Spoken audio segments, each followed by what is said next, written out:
ഇക്കാലഘട്ടത്തിൽ burger കഴിക്കാത്തവരായി ആരും ഉണ്ടാവില്ല. അതെ, 1880കളിൽ ജർമ്മനിയിലെ ഹാംബർഗ് എന്ന സ്ഥലത്ത് വെച്ചാണ് ആദ്യമായി ബർഗർ എന്ന ഡിഷ് കണ്ടുപിടിച്ചത്. ഈ ബർഗർ എന്ന ഡിഷ് നമ്മുടെ ഡെയിലി ലൈഫിൽ എത്രത്തോളം ഇൻഫ്ലുവൻസ് ചെയ്യുന്നുണ്ട്, അതായത് നമ്മളിത് കഴിക്കുന്നതിലൂടെ നമ്മുടെ ശരീരത്തിന് ദോഷകരമാണോ ഗുണകരമാണോ ലഭിക്കുന്നതെന്ന് നമുക്ക് ചെക്ക് ചെയ്യാം. ബർഗർ കഴിക്കുന്നതിലൂടെ നമ്മുടെ ശരീരത്തിലേക്ക് സാച്ചുറേറ്റഡ് ഫാറ്റ് അതുപോലെ തന്നെ ഹൈ ലെവൽ സോഡിയം കണ്ടൻറ്റും നമ്മുടെ ശരീരത്തിലേക്ക് പ്രവേശിക്കുന്നുണ്ട്. ഇത് സാച്ചുറേറ്റഡ് ഫാറ്റ് അമിതമായി കഴിഞ്ഞാൽ നമ്മുടെ ശരീരത്തിൽ ഹൃദയസ്പന്ദമായ രോഗങ്ങളും അതുപോലെ തന്നെ മറ്റ് ആരോഗ്യ പ്രശ്നങ്ങളും ഉണ്ടാകാൻ വളരെയേറെ സാധ്യത കൂടുതലാണ്. അതുപോലെ തന്നെ സോഡിയം ലെവൽ ഇൻക്രീസ് ചെയ്യുന്നതിലൂടെ കൂടി ബ്ലഡ് പ്രഷർ ഇൻക്രീസ് ചെയ്യാനും കാരണമാകുന്നു.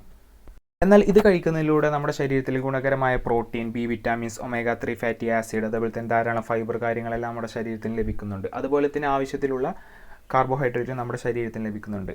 ഇതൊരു അമിതമാവാതെ ശരീരത്തിന് മിതമാവുന്ന രീതിയിൽ കഴിക്കുന്നതിലൂടെ നമ്മുടെ ശരീരത്തിന് ഗുണകരമാവുകയും എന്നാൽ അമിതമായി കഴിക്കുന്നതിലൂടെ നമ്മുടെ ശരീരത്തിന് ദോഷകരമായി ബാധിക്കുകയും വെയിറ്റ് ഗെയിൻ ചെയ്യുകയും അതുപോലെ തന്നെ നമ്മുടെ ശരീരത്തിൽ ഫാറ്റ് കണ്ടൻറ്റ് ഇൻക്രീസ് ചെയ്യുവാനും മറ്റു ആരോഗ്യ പ്രശ്നങ്ങൾ ഉണ്ടാകാനും കാരണമാകുന്നു.